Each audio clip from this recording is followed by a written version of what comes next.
Hi, everybody. Mr. Gaia here for Thursday, May 14th.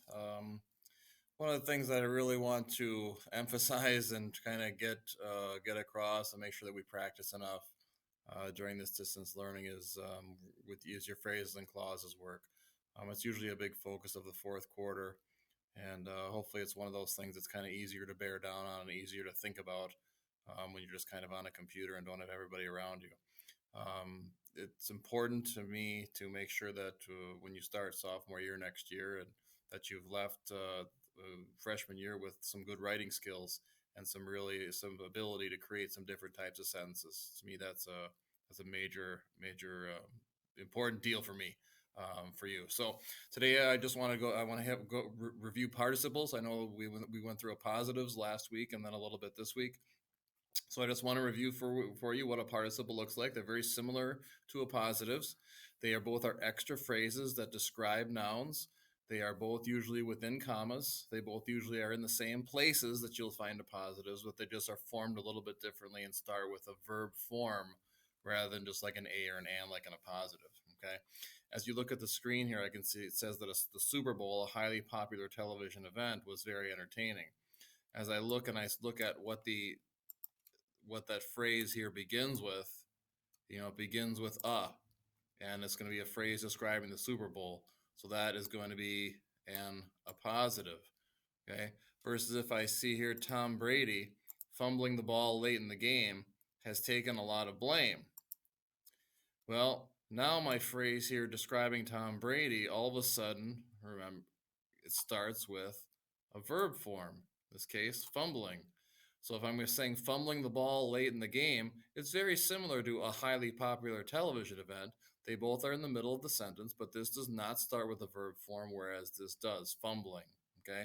Or those verb forms are going to be like INGs or EDs. So you would call this a participial phrase. Okay? Let me look at a couple. Let's take a look at a couple more here. All right. Considered to be a less than truthful person, Timothy will have trouble getting people to believe him. Okay? And sometimes these participle phrases can be at the beginning of sentences, just like a positives can be. But this whole phrase here is describing the noun Timothy. And again, we could do without it. We could just say Timothy will have trouble getting people to believe him. That sentence is fine. But if I'm going to add this sentence and to consider as a verb form, and you can see that ed on there. So considered to be a less than truthful person is the whole phrase, and because that starts with a verb form, that is a participle. Versus number 4, Chuck Klosterman, an idol of Mr. Guyat's, wrote this story. There again is another phrase. It starts with an a or an or a the. An is not a verb. Okay, it is not a verb form. Therefore, this is a positive.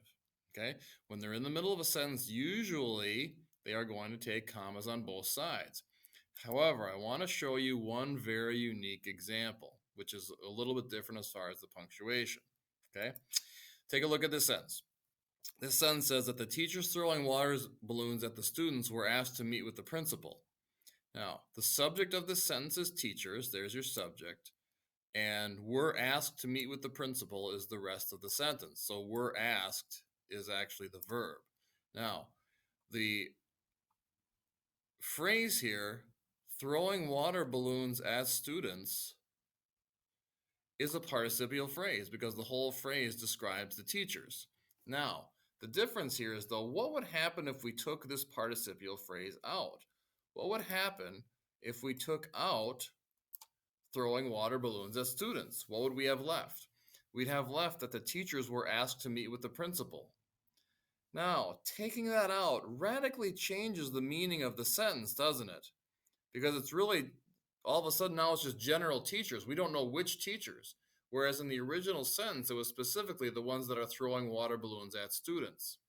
So if you find a participial phrase in the middle of a sentence like this, but it has to be there to keep the meaning, then you would have no commas. So while most of these participial phrases will have commas like here and here, this one will not. If it can be taken out, commas.